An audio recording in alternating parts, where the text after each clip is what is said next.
الله تعالى وبركاته. We thank Allah subhanahu wa ta'ala, we praise Him. All gratitude and shukr for Allah subhanahu wa ta'ala for granting us the ability, the tawfiq today to be here in this blessed gathering, in this blessed masjid in New York. I would like to thank the organizers, the Imam of the masjid, the committee, the people in charge here for arranging this program, for inviting me, for giving me the opportunity to be here with you and speak. And also all of you for coming today, inshallah. May Allah subhanahu wa ta'ala give me the understanding to say that is beneficial for all of us and make it beneficial for us. And may He allow us to act upon what I will discuss inshallah ta'ala. Ameen. The topic of today's discussion is family matters, I think. Family values or family matters? Family matters and family matters. Family matters, family matters. Did you understand the difference between the two? Family matters, family issues. Because family matters. It really matters. I don't know if you understand my accent. Maybe you do, maybe you don't. I would also like to say it's an honor and a privilege to be here in your country, this city of New York. Like the brother said, it's my first time here. I've mentioned this in other programs that I've been to the United States many times. Like I came long time ago, many different states, Detroit, Chicago, California, like 8-9 times. But here in New York, it's the first time. And I'm very pleasantly surprised with certain things, and of course there are certain things that are not so pleasant, but that's with every place, of course. This issue is a very important issue. When we look at Islam, when we look at the teachings of the Quran and Sunnah, when we look at the teachings of Allah and His Messenger sallallahu alaihi wasallam, we find that there is a great deal of emphasis in Islam, in the teachings of the Quran and Sunnah, in the teachings of the verses of the Quran and in the teachings of the hadith of the Messenger sallallahu alaihi wasallam, a great deal of emphasis on family matters and family issues. A lot of importance, a lot of significance, a lot of relevance has been given on maintaining ties, and there's a lot of importance given on the severity and the dislike and the sinfulness of breaking ties. Many verses. I mean, I don't have time. I'm not going to quote all these verses and hadith because I want to talk about four main points. Before I mention those 4 points, the importance, there's a great deal of emphasis. This whole issue is a branch of Islam. You know, Islam has many branches, many aspects of the teachings of Islam. It's not just one aspect. This particular branch of Islam is known as the aspect of mu'ashara. In Arabic, we call it mu'ashara. Mu'ashara is from the word ishra. Ishra means to live. You know, human being is a social animal. We all live with one another. We can't go and live in a jungle somewhere on top of a mountain or on a cliff. Human beings, by nature, we are social animals. We live with one another. So ishra means to live with one another. Mu'ashara means social laws, the social etiquette, social guidelines of Islam. Family is a social affair. So therefore, this is a fundamental branch of the teachings of Islam. I mean, there's discussion, the teachings of Islam have been divided into 5 major branches. We have aqaid, which are the beliefs. So that's 1/5 of the teachings of Islam. Everything related to aqidah, what a Muslim must believe in and what he must not believe in. Then we have another category of all the teachings of the Quran and Sunnah relating to worship, ibadat. So all the laws of prayer, of salah, of fasting, of zakat, of hajj, of tahajjud, of ishraq prayer, of dhikr, or dua, recitation of the Quran, worshipping Allah. Everything, that's 1/5 of the teachings of Islam. If somebody has his aqaid correct and then he's like a very punctual Muslim in terms of like worshipping Allah, salah, fasting, zakat, hajj, umrah, tasbih, istighfar, recitation of the Quran and all of that, that person is only acting upon 2 branches of the teachings of Islam. Then you have a 3rd branch. Each of these branch has then further categories. Each category requires like a 10-hour discussion. This is why 1 hour is very difficult. Each branch has further subcategories, different aspects. But then you have the 3rd branch. The 3rd branch is the branch what we call mu'amalat.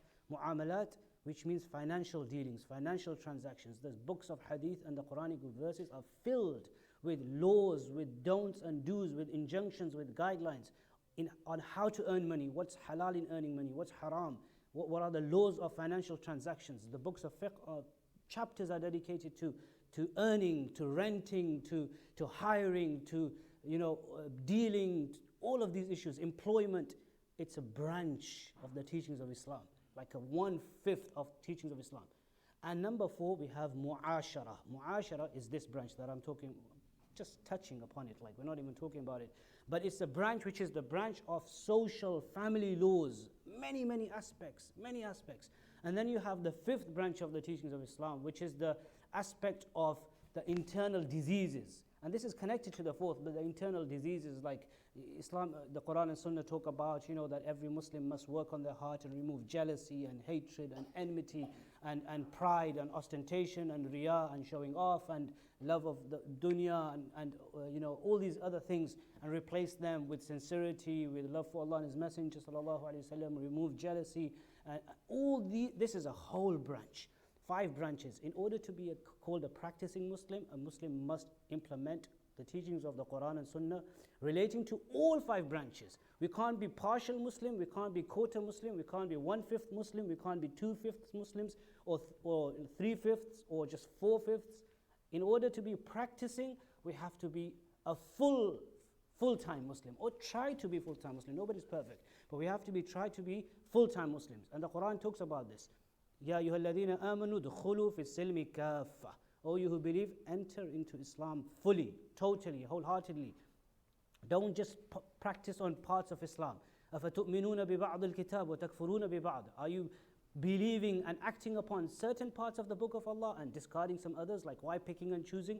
In order to be a full Muslim, all these branches of Islam have to be acted upon. So this is one branch, mu'ashara, which is social etiquettes. And within that, there's laws, social etiquettes with neighbors, with relatives, with the wider community, with non-Muslims, with Muslims, with people around us in the business sector. This is all social etiquettes. From that social etiquette laws, there's one aspect which is the aspect of family issues, family and relatives. So much emphasis. The Quran is filled. If you look at the Quran, you will see that there's actually less verses and ayat of the Quran and less importance given. I wouldn't say less importance given, but there's less verses in the Quran that deal with the other categories, especially ibadat. The Quran is very limited when it comes to ibadat. There's nowhere in the Quran, we just offer 3 rak'at maghrib. There's nowhere in the Quran Allah has mentioned there's 3 rak'at of maghrib. The word maghrib has just about been used, but anywhere in the Quran, from Surah Al-Fatiha to Min al-Jinnati wan-Nas, you find 3 rak'atin lil maghrib. There's nowhere there's 4 rak'at of dhuhr. Why do we pray? Of course we pray because we don't just act upon the Quran, we act upon the Quran and the Sunnah.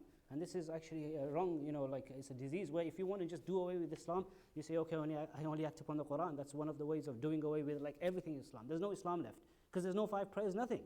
So Sunnah is the explanation of the Quran. The Quran said that itself, لِتُبَيِّنَ لِلنَّاسِ. O Messenger, we've revealed the verses of the Quran to you so that you explain, and you are the commentary, your teachings are the commentary of the Quran. But what I'm saying that if you look at the Quran is limited when it comes to worship, the laws of salah, the laws of zakat and hajj. But when it comes to mu'ashara, the Quran goes into extreme detail. Allah talks about marriage in extreme detail, about dowry, if you fix a dowry, if you don't fix a dowry, about divorce, there's second divorce, third divorce, if this happens, then this scenario, that scenario. Even mu'amalat, the financial transactions, the longest verse in the Quran, the longest verse of the Quran is not about praying, it's not about zakat, it's not about hajj, it's not about umrah, it's not about how to dress as a Muslim, it's not about wearing a long thobe, it's not about growing a beard, it's not about wearing a hat, it's not about niqab. These things are important, and I don't want to take anything off of these things. They are important. But sometimes what happens, some people, we as Muslims, we've restricted Islam. Like some people think Islam is to do just with the heart. Like, okay, I'm a good character. Alhamdulillah. Your heart has to be clean. Whatever I do, whether I pray or not, heart has to be clean. Wrong understanding of Islam. For some people, it's just like, the only thing for them Islam is like somebody grows a beard, that's Islam. That's like like 0.0.0.0.0.0 point of Islam. Like that's just like a dot in Atlantic Ocean. Everything doesn't revolve just around that. For some people, it's just the hijab. Someone is just the niqab. This is just a dot of the teachings of Islam. Mu'amalat, the longest verse in the Quran is Mu'amalat, that deals with what? The longest verse of the Quran, the longest verse is known as Ayatul Mudayana. Ayatul Mudayana is the ayah that deals with credit transactions. يا أيها الذين آمنوا إذا تداينتم بدين إلى أجل مسمى فاكتبوه. O you who believe, when you take a credit transaction, write it down. فاكتبوه.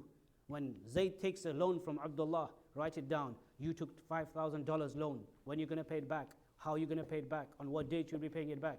وَلْيَكْتُبْ بَيْنَكُمْ كَاتِبٌ بِالْعَدْلِ. Allah goes into detail. Who should write, how it should be written, how the contract should be written. So this is all Islam. Mu'ashara is very detailed explained in the Quran. So much emphasis given, so much emphasis in not just the Quran but also in the Hadith on maintaining family ties. Maintaining family ties, maintaining the ties of kinship. When I say family, in this talk, when I say the word family, I do not refer just to the immediate family, like your sibling or husband, wife, or father, son. When I say family, I mean like the extended family, your first cousin. I don't know if you say the word cousin here, but relative or first cousin, your uncle, your aunt, and just the full family. Many, many, many verses of the Quran. This is Silatul Rahim. This is what we call in Arabic, Silatul Rahim. Maintaining the ties of kinship. Silatul Rahim is maintaining the ties of kinship. The opposite of that, which is a major sin, it's a major haram in Islam. I'm just saying the introduction right now. I've got 4 points that I want to really talk about, but just 5 minutes on this introduction, and then those 4 really important points. Because, we need to take away with something that's a reminder. I mentioned this in another talk yesterday or the day before, that sadly we are living in a time where talks have become a means of entertainment. It's all about who can speak and who can entertain and who can, whose lecture we can enjoy. And that's not, lectures are not an objective. Lectures are what? Supposed to be a means to an objective. We've made lectures an objective, that, oh yeah, I've done my job, now like finish. No, lectures is like quick, listen, make notes, put it in the head, let's go out into the field and let's start acting upon it. It's not about entertainment, it's not about enjoyment, it's not about the sound, it's not about the rhythm, it's not about the voice, it's not about a thesaurus. And sometimes, like students like me, when we try to, like, how do I impress people? Like, how do I do a good lecture? How could I captivate and, make one sentence and this sentence? When I was studying as well, like looking at thesaurus, like let's so then I'd be a big lecturer. It's not a performance. Nasheed becomes an entertainment. It's like a performance, like everyone's becoming a nasheed. It's performance. You do it in another field, not in Islam. It's not performance. Lectures are not supposed to be entertainment, and we shouldn't be like just after entertainment. Islam is about learning, beneficial knowledge, and then acting upon that knowledge. So the 4 points that I want to talk about, but Silatul Rahim and Qati'atul Rahim, these are 2 opposite words. Emphasis on the obligation of Silatul Rahim, maintaining the ties of kinship. Sila. In Arabic you say Sila, Rahim is kinship. The word Rahim in Arabic, it's a very unique, very deep word. It's a very deep word. You must have heard of the word Rahim, or at least you must have heard of the word Raham or Rahmah. All these are related. Rahmah, compassion, mercy. Rahim is the womb. When people are related, they all are related to like one womb. A mother, grandmother, one son, the other son, daughter, then their children, grandchildren, first cousin. You all go back to a womb. That's why it's called Sila, joining of all this to a womb. Silatul Rahim. And then it's also from the root word, there's compassion, there's rahmah, there's mercy. All of this is connected. Qati'atul Rahim is from the word qata'a, which means to break. Breaking Rahim, breaking the ties of kinship. It's a major haram. The Quran says, those people, fasiqun, Allah says al-fasiqun, before that He said something, and then He said fasiqun, the ones who are fasiq, sinners. Allah gives us a definition of fasiq. Who is a fasiq? Allah says the fasiq are الَّذِينَ يَقْطَعُونَ مَا أَمَرَ اللَّهُ بِهِ أَن يُوصَلْ. Those who break, قَطَعَ يَقْطَعُونَ, they break the ties that Allah enjoined upon them to maintain. Those who break off ties, who cut off relationship, who disunite with family members and relatives, who cut off this tie of kinship. These are the fasiqun in the verse of the Quran. Emphasis on maintaining ties. So many verses that talk about, And so many hadiths that talk about the importance of maintaining ties. And there's hadiths like where the Messenger sallallahu alaihi wasallam he said that Allah actually, this is a hadith al-Qudsi where Allah spoke and He said that the one who maintains ties, I will maintain that person, and the one who breaks ties, I will break that person. There's hadiths like لا يؤمن أحدكم أخاه فوق ثلاث فمن هجر أخاه فوق ثلاث فمات دخل النار. None of you should desert your fellow, like your real blood brother, but then even your fellow Muslim brother, more than 3 days, 3 nights. Whoever dies and they're deserting their brother or sister, they're not talking to them, and they die in that state, فَمَاتَ دَخَلَ النَّارِ, shall enter hellfire. Severe warning, hadith of Bukhari and Muslim. And there's numerous hadiths. There's like hadiths, numerous hadiths. You know that there's a hadith in Sunan al-Bayhaqi, which is the chain of transmission is not absolutely sound, but it's authentic enough to be related. Where the Messenger sallallahu alaihi wasallam, he was talking about Laylatul Bara'ah. Laylatul Bara'ah is the night of the 15th of Sha'ban.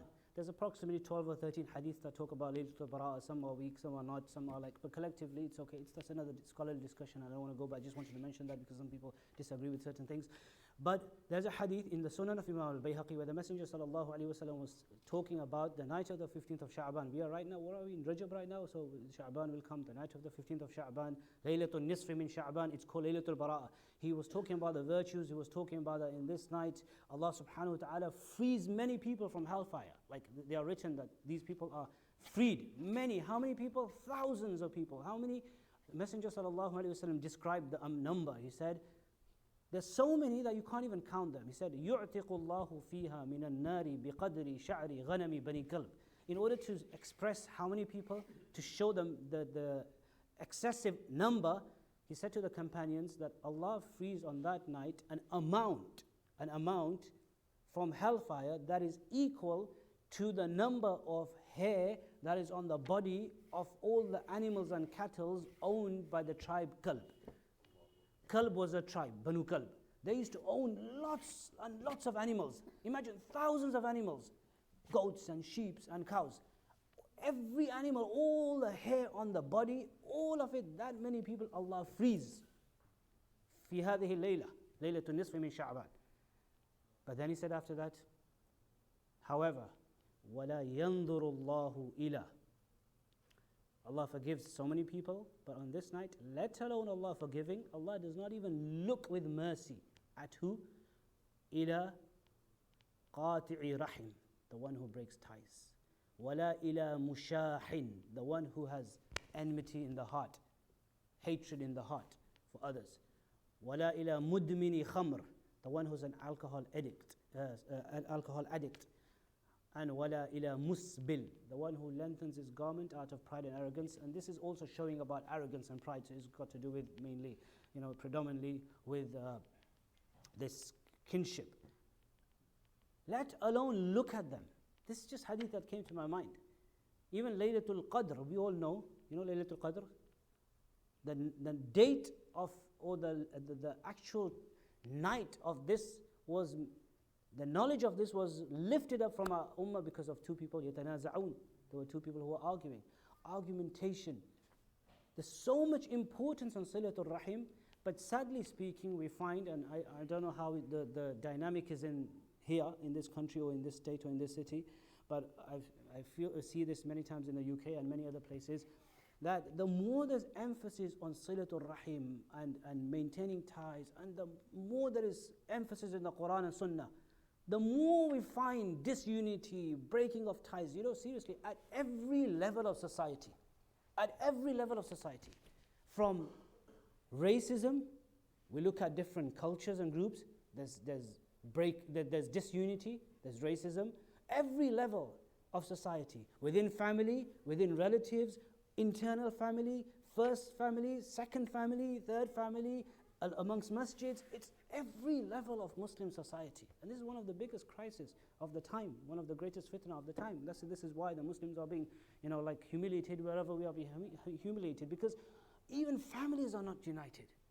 And the reason why there's so much emphasis on families being united is because a strong family, husband-wife relationship is good, parents-children relationship is good. A good family is a backbone A peaceful family is a backbone to the wider Muslim society, and a good, solid, wider Muslim society is healthy for the Muslims. Muslims are able to flourish. But if there are, where people are just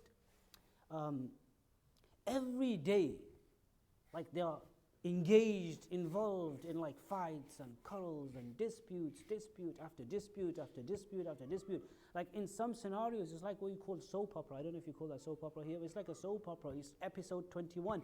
Tomorrow is episode 22. Yes, the day after, the daughter-in-law said something. Now episode 24. Now the mother-in-law's made her statement. Episode 25. Now the sister-in-law, she put her 2 pence in, and then the father came and she said something else. He said something else. And then this one got angry, and then the son said, yeah, he got angry. And it's like carrying on. This used to happen in the days of Jahiliyyah. Allah says in the Quran, in the days of Jahiliyyah, Allah said to the Sahaba radiallahu anhum, that you guys were all Jahili people. You never had basic moral ethics. Arabs, the Quraysh. وَكُنْتُمْ أَلَّفَ بَيْنَ قُلُوبِكُمْ وَاذْكُرُوا نِعْمَةَ اللَّهِ عَلَيْكُمْ إِذْ كُنْتُمْ أَعْدَاءً فَأَلَّفَ بَيْنَ قُلُوبِكُمْ فَأَصْبَحْتُمْ بِنِعْمَتِهِ إِخْوَانًا. Remember the ni'mah, the bounty of Allah. This is ayah of the Quran. Remember the ni'mah of Allah. You were enemies, lifelong enemies. In the days of Jahiliyyah, there used to be lifelong enemies. Like sometimes a small incident happened. Like, one son of one family, slapped or something, did something, damage to something. There was like one incident that the argument was about a chicken. Like they did some damage to the chicken, and then they went back and they broke this. And these wars in Jahiliyyah time, generation after generation, they would remain for 40 years, 50 years, 60 years. To the point that they are fighting and arguing, 2 tribes have become enemies. They don't really know what really started the argument. This is how the Jahili time was. Allah said to the Sahaba that look, with Islam, Allah sent the Messenger sallallahu alaihi wasallam. With Islam, Allah favored you. He gave you this ni'mah. You were enemies, but through Islam, you became brothers. فَأَصْبَحْتُمْ بِنِعْمَتِهِ إِخْوَانًا. Brotherhood, sisterhood. It doesn't matter now which tribe you're from. It doesn't matter from which caste you're from. It doesn't matter which background you're from. It doesn't matter what color you have. Whether you're white or red or blue or black or pink or purple, it doesn't matter. It's فَأَصْبَحْتُمْ بِنِعْمَتِهِ إِخْوَانًا. So, despite all this emphasis, at every level, we see qati'atul rahim. And especially within the family, there's a lot of disunity in the family. A lot. As I said, soap opera, episode after episode, people are disunited, husband-wife relationship. Nowadays, so many divorces. I actually once gathered all the reasons of divorce. There's about 12 reasons of divorce. But so many divorces we find. In the UK, one in 3 Muslim marriages end in divorce. In the United States of America, I've been told it's 1 in 2 marriages end in divorce. That means the problem is greater here.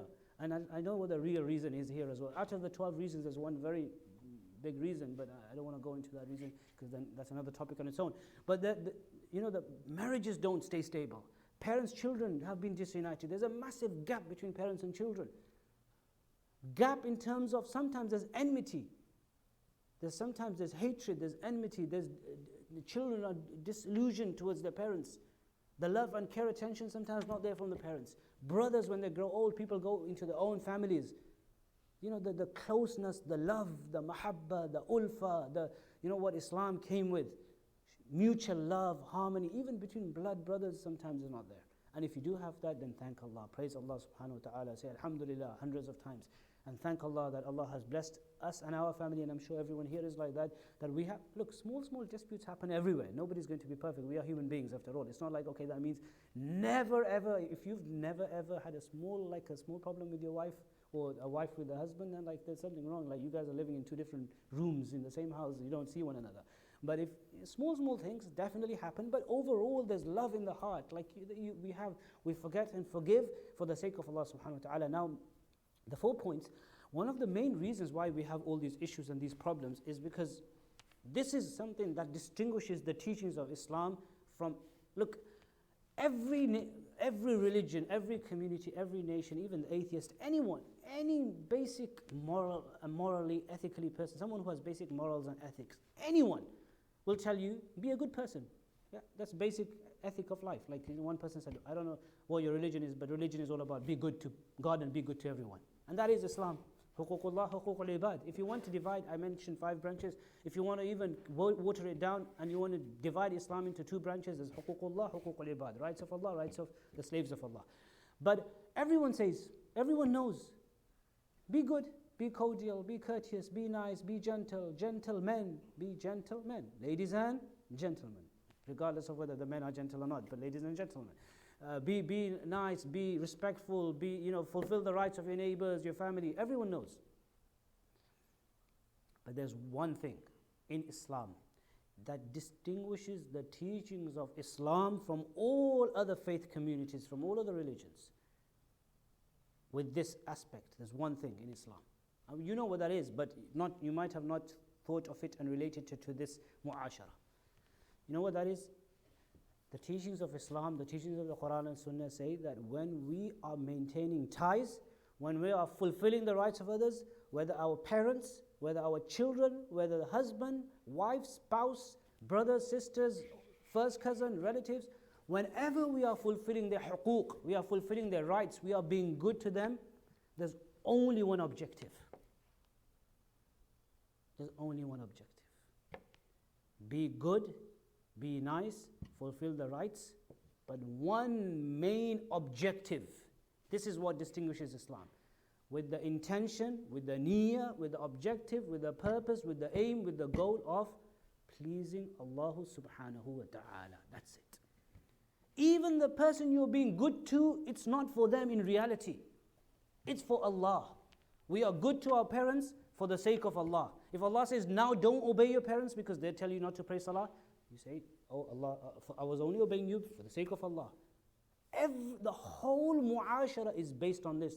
One of the big reasons why we have problems in our social life, marriage problems, divorce, and all these family problems, is because people are doing things for ulterior aims and motives and objectives, for other reasons. For other reasons. Our whole mu'ashara, social family setup has changed and has become such that it's all based on other reasons. Why do I go to a wedding? Because if I don't go, they'll take it bad. The moment we think they'll take it bad, there's no reward in going to a wedding. Why do I invite someone? If I don't give them food, or if I don't invite them, they'll take it bad. Like, what will the community think? That's what's killed our society. We are focused on what people will think. Image in the community. We force our son, or you have to get married to my brother's daughter sitting back in the same village, in the same city, in the same alleyway back in Pakistan. Like, why? Because she's a very good practicing Muslimah and there's no other better Muslimah like her, and has so much akhlaq and character. No, my image in the community. Like, we spoil our lives because of the image. I'll tell you, the moment when we as a community, we forget, we don't care about what people will think about us, and we start thinking about what Allah thinks about us, we'll become the happiest people on planet Earth. There's so much peace and sukoon and prosperity and internal contentment in a life where you don't bother about what people say. People praise you today, tomorrow they'll bring you up, the next day they'll throw you down. This is we can do a massive wedding for a big name in the community. But they will still come out and take a big cigar out and say, the table wasn't good. They had a bit of salt. My back's hurting. At least, chairs they could have had. Nobody's worried about how they're not going to start writing a book of, oh, mashallah, they're going to sit down straight after your wedding, they're going to take a year out, write a book, The Great Amazing Wedding of Brother Thingy, and these are all the positives, and publish it. Even if they publish it, what's that going to do to you? You've spent thousands of pounds, you took loan out to just please people. Use that money for your own marriage, for your own self. Go get married and go holiday with your wife. But if you want to invite people for walima, for the sake of Allah, because walima is sunnah, feeding people is sunnah, that inshallah, if I feed people for the sake of Allah, I'll see the reward in akhirah. You give a gift. We have all these social customs. That's what causes all the problems. All these social customs. We look, who called us for wedding? We have to call them. If we don't call them, they'll take it bad. People have a list. Who invited us? This one, we have to invite them. The Quran considers this to be haram. This is called riba. The Quran says, وَلَا تَمْنُن تَسْتَكْثِرْ. Don't be good to people so that then when it's your time, you can take more from them. Don't call them today, then they'll call you. وَمَا آتَيْتُم مِّن رِبًا لِيَرْبُوَ فِي أَمْوَالِ النَّاسِ فَلَا يَرْبُو عِنْدَ اللَّهِ. The Quran says this is riba. That when you are doing, it's a transaction, everything's become a transaction. Islam says when you are fulfilling the rights of others, it's for the sake of Allah, it's huquq al-ibad, you please Allah. Everyone puts this niyyah, this is what is ikhlas is. Tasheehu niyyah, purifying and correcting one's intention.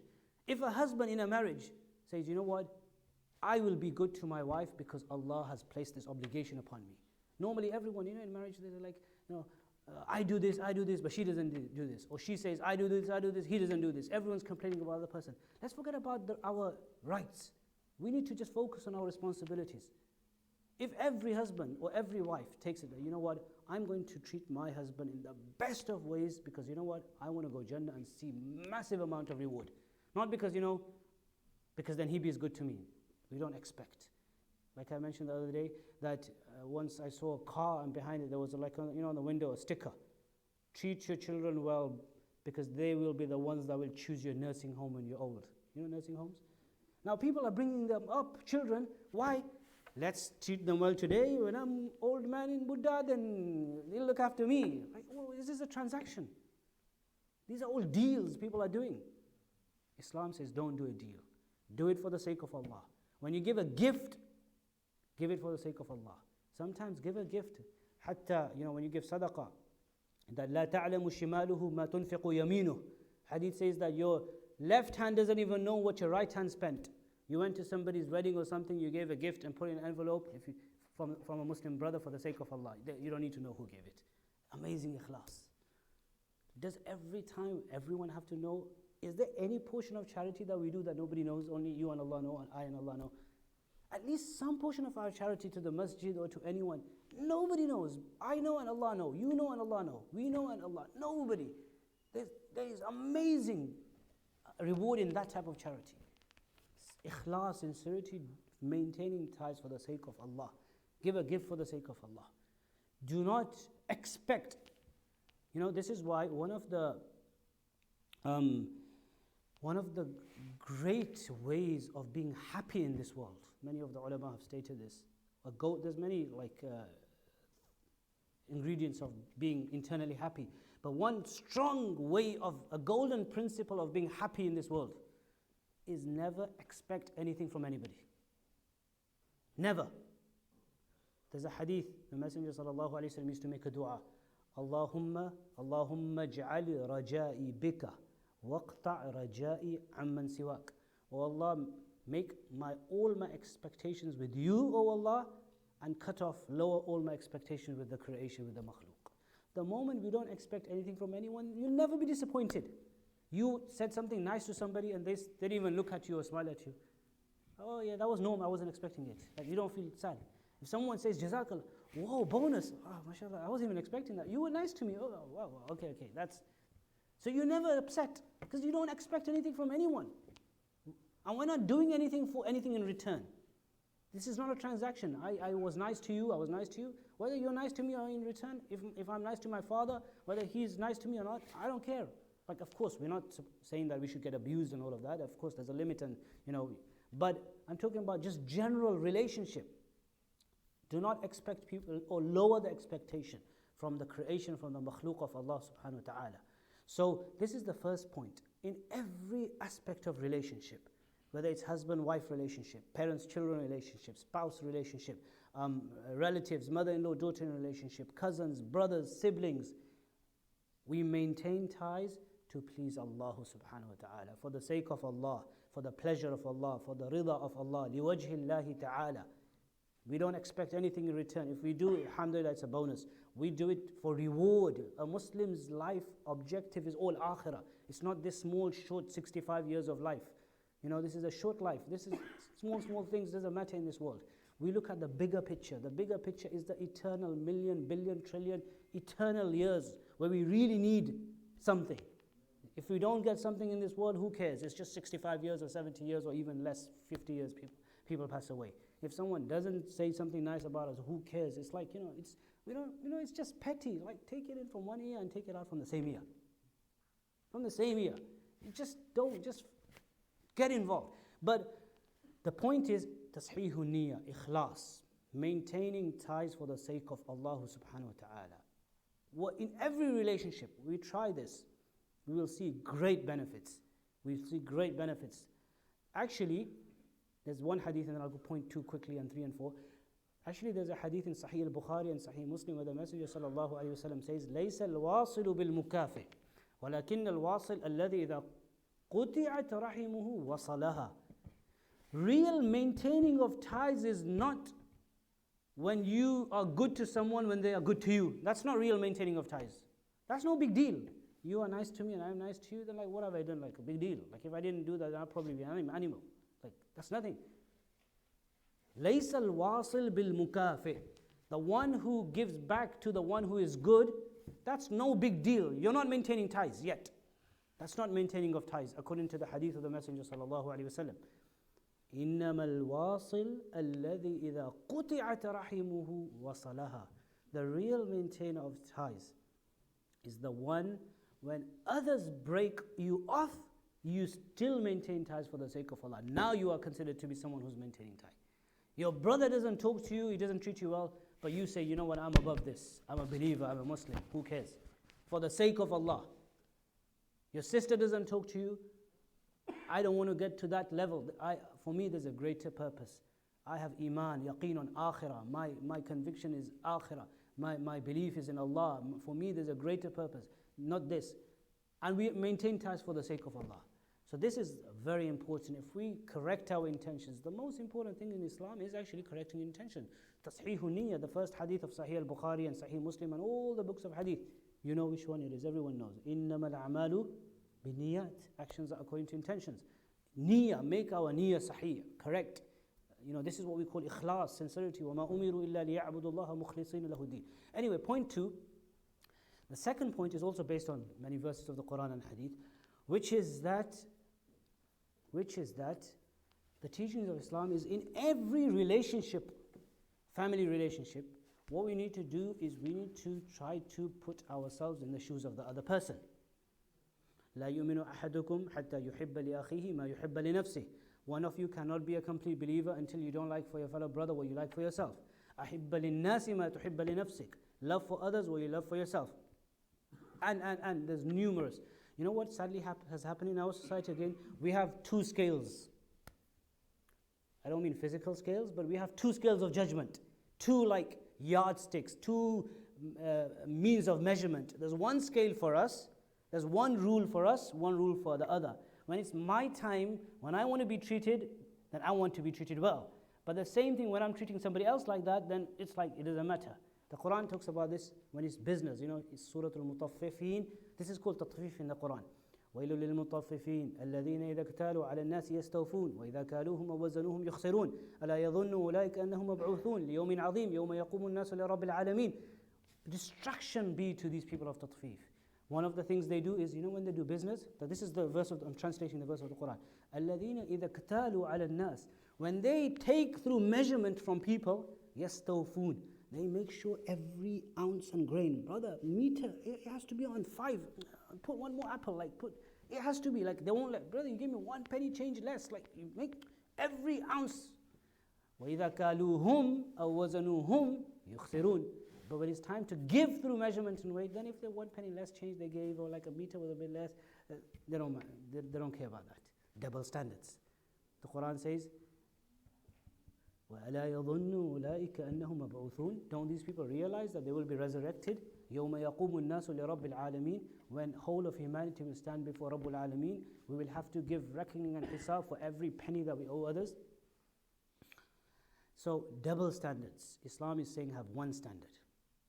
The way you treat others. Look, every relationship, husband-wife relationship, husband needs to think for one moment, dealing with a wife, like if I was in her shoes, if I was on the other side of the fence, if I was in her, whatever, boat or whatever the way they say, but if I was on that side, how would I want to be treated? Do I want someone to talk to me like that?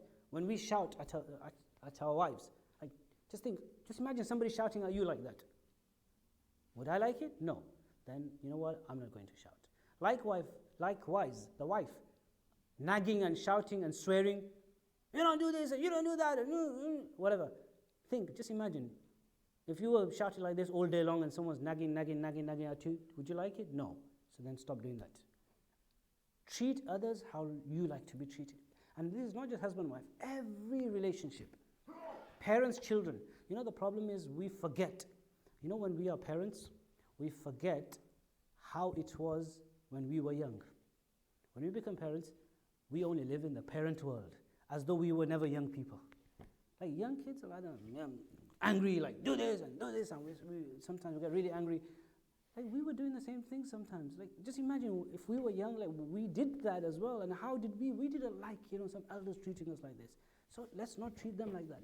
And youngsters and teenagers, they need to realize, of course, their brain is not there, but they need to realize that time will fly like this very quickly. And you know what? One day you will have your child. There's an Arabic proverb that says, "Kama tudinu tudanu." Some said it's a hadith, but it's a proverb. "Kama tudinu tudanu." The way you treat others, others will treat you. You know what? You will have a son as well soon. You'll grow up and you'll have children.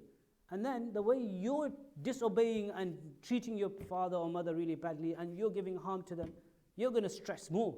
You're giving stress to your parents. You know, when my son sometimes, starts stressing me out, I say, you know what, you're going to be grown up and you're going to have a small baby as well. Do you want your baby to stress you out? No, I can't. I don't want. I said, then don't stress me out as well. He's only 8 years old. I say in his language. He goes, okay, all right, I'll be nice to you then. With children, they will grow up. Mother-in-law, daughter-in-law relationship, big. They say one of the oldest problems of planet Earth. Oldest problem of planet Earth. Mother-in-law, daughter-in-law relationship. The mother-in-law lives in the mother-in-law world. The daughter-in-law lives in the daughter-in-law world. The mother-in-law doesn't know and doesn't realize, doesn't even think how it feels to be a daughter-in-law. Oh, mother-in-law, just 25, 30 years ago, you were a daughter-in-law. You were screaming and shouting, you were complaining, you were going to an imam, you were phoning the sheikh. Oh, you know what, my mother-in-law's like this, and do I have to do this? And you know what, she's treating me like this, and she's treating me like this. But that, you've gone, like you forgot, you've become a different species, like you just came in a different life. Like you don't even know what being a daughter-in-law is like. It's just all about mother-in-law, mother-in-law, mother-in-law, mother-in-law. And the daughter-in-law, yes, you've got a 2-year-old baby, you just married and you're newlywed and you've got you and your husband and I know it's your first few years of marriage and you've got your 2-year-old son, but this son of yours, you know what, is going to grow old and then he's going to bring a bride as well. So how would you, and then you're going to start complaining, daughter-in-laws today, they don't look after their mother-in-law, but today what about your mother-in-law? Everyone's in their own life. One is double standard.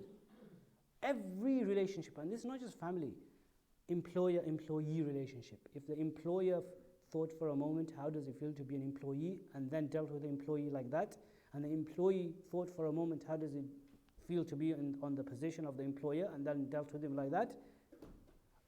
A landlord and the tenant.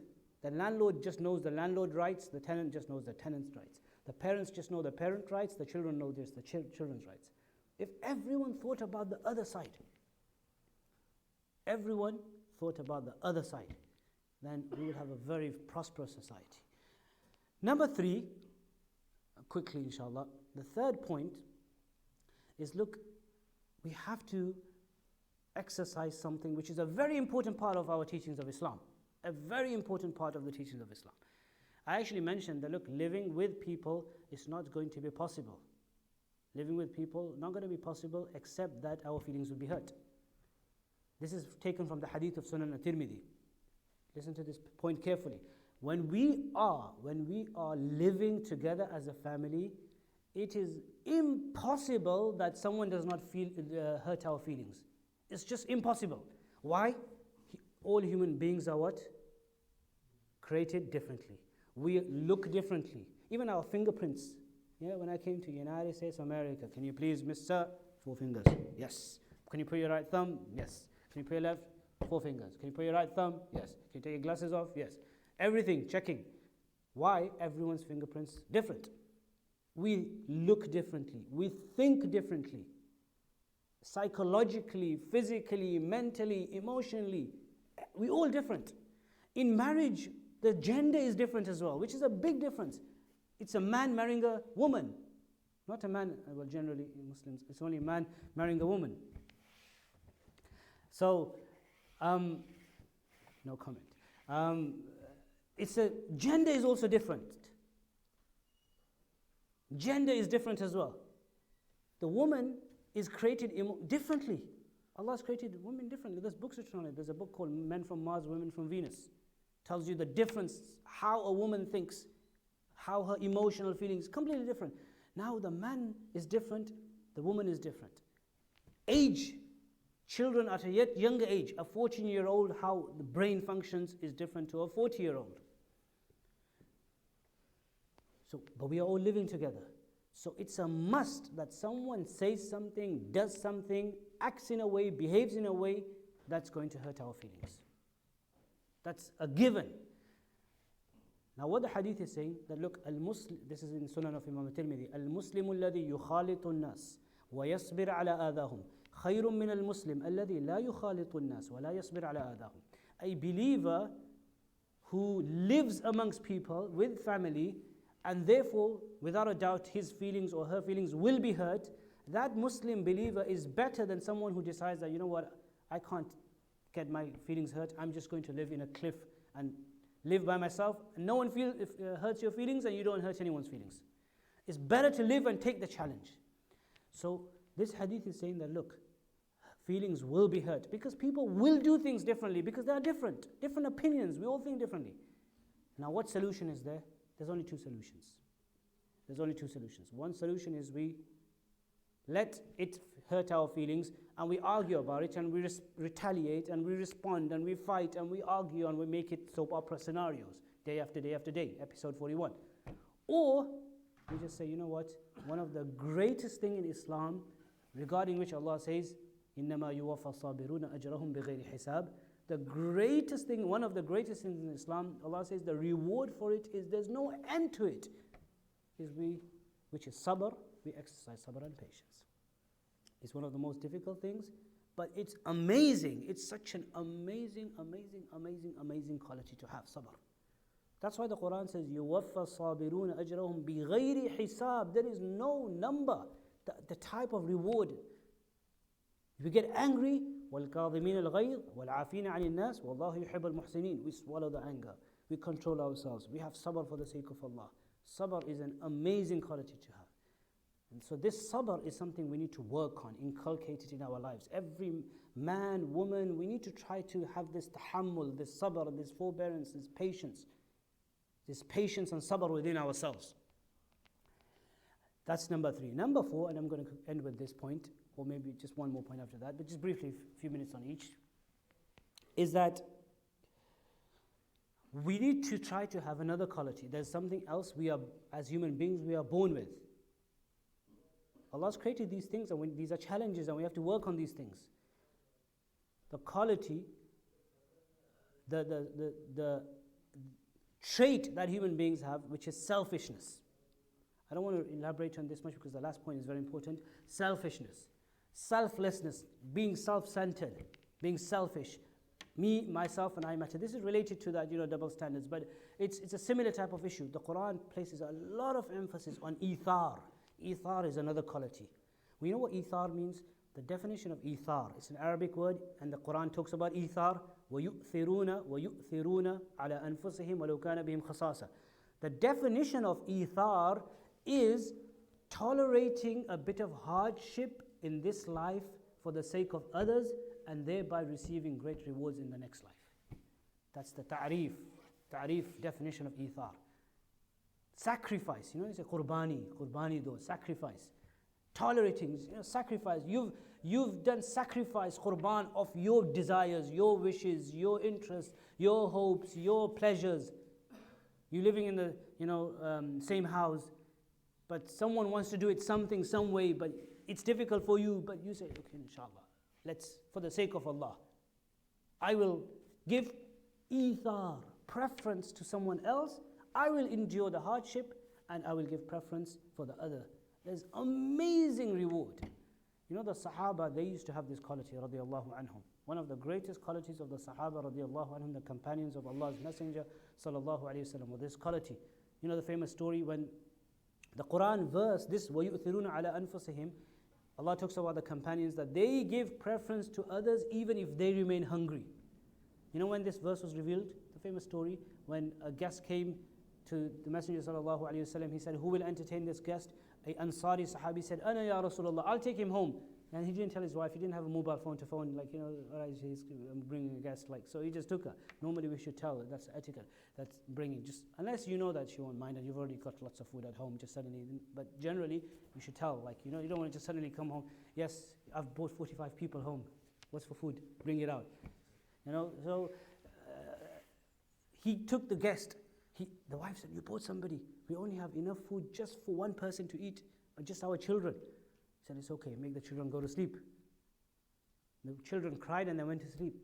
And then, pretending, said, just boil some water so the children thinks food is being cooked. And they're saying, hungry, hungry, hungry, please. Because yeah, food is being cooked and it's being boiled, water is being boiled. This is a famous hadith, water being boiled. And they were just hungry, hungry, and the children went to sleep. Now there's only, the husband and wife. The wife said, I'm not eating. This Sahabi, you must have heard the story, sat down on the table, spread, ma'idah on the floor, sat down. He sat down, there was a lamp there, he brought the food, and then he pretended like by mistake that, that the lamp fell down, and it's all dark. So, the lamp's gone down, I can't find the light. It's okay, let's carry on eating. And then he put the food in front of him, and he carried on eating. The guest started eating. And this Sahabi, Ansari, he pretended, he's going, eat, yeah, and then talking. All this time he wasn't eating, it was dark. Until that person finished the food off, and then afterwards he put the light on. Allah loved this quality of this companion so much that a verse of the Quran was revealed, that they give preference to others even if they want to remain hungry. And the great point here is that he did not even let the other person know. That's the extra part.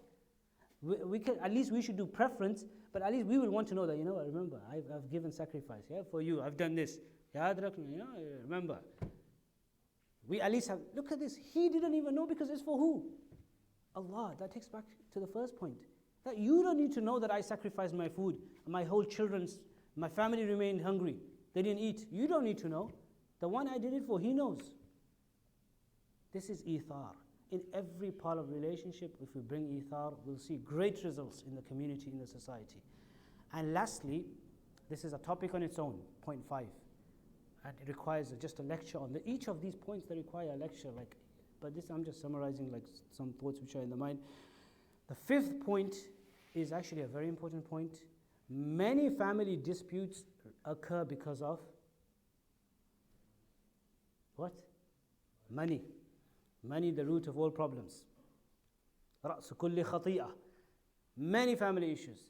People fight, argue, desert, and don't talk to one another. Brothers don't talk to one another. Family people don't talk to one another. Inheritance issues. People physically injure. People murder and kill. Inheritance issues. Like this one Muslim family, they tried to kill their father off because they wanted the inheritance quickly. Die quickly. Come on, old man, die. Some people do that. And then there was a murder as well recently somewhere in the news in the UK. These things happen. Why? Because of money issues.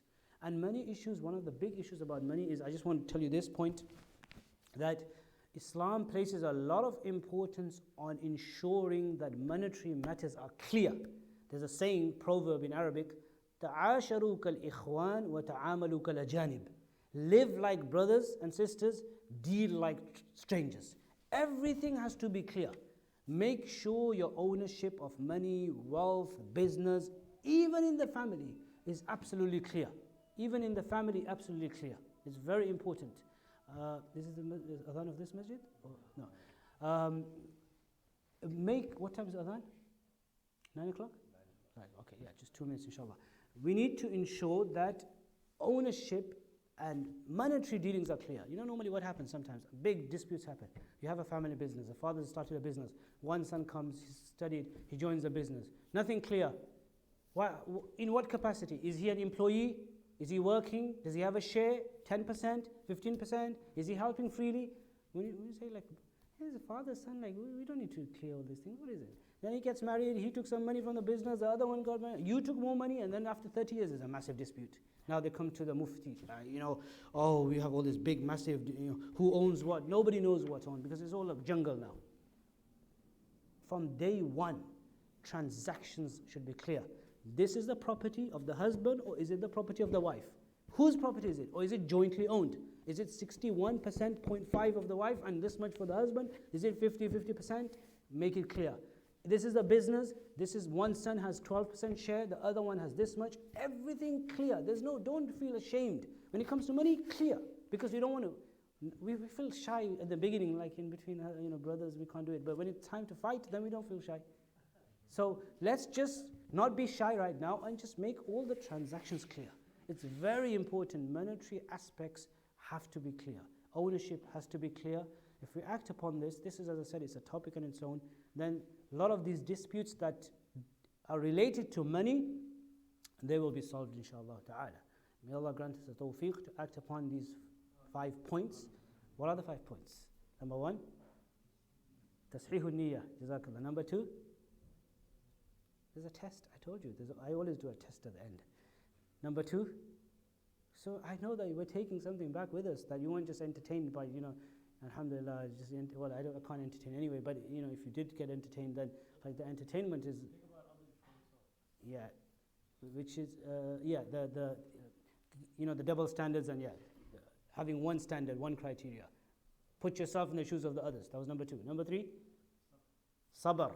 Okay, sabr. Because we live with one another, our feelings will be hurt. So sabr.